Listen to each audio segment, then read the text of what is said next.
உங்களையும் அம்மாவையும் பார்த்து நான் நிறைய இடத்துல ஆச்சரியப்பட்டிருக்கேன்ப்பா.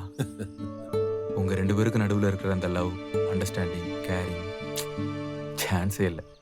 அது ஒரு ஒரு மேஜிக் மாதிரி நம்ம வீட்டையே நிறைய நேரங்கள் அழகா மாத்திருக்கு. உங்க 2 பேரையும் நான் சின்ன வயசுல எப்படி பார்த்தேனோ, இப்போ வரைக்கும் அப்படியே தான் இருக்கீங்க.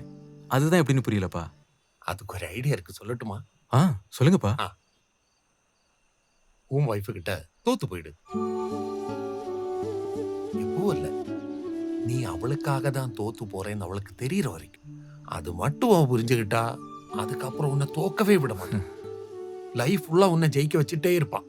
உங்க அம்மா என்ன பாத்துக்கிற மாதிரி. உனக்காக எல்லாத்தையும் விட்டுட்டு நம்ம வீட்டுக்கு வந்திருக்கிற பொண்ணு. அவளை சந்தோஷமா பாத்துக்கணும். நீ ஆம்பளைங்கிற அதிகாரத்தை எந்த சந்தர்ப்பத்திலும் உன் ஒய்ஃப் கிட்ட காட்டக்கூடாது.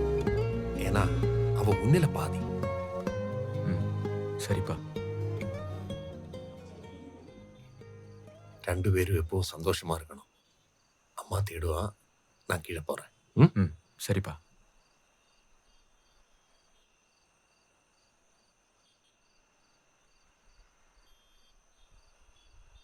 தேங்க்ஸ்ப்பா.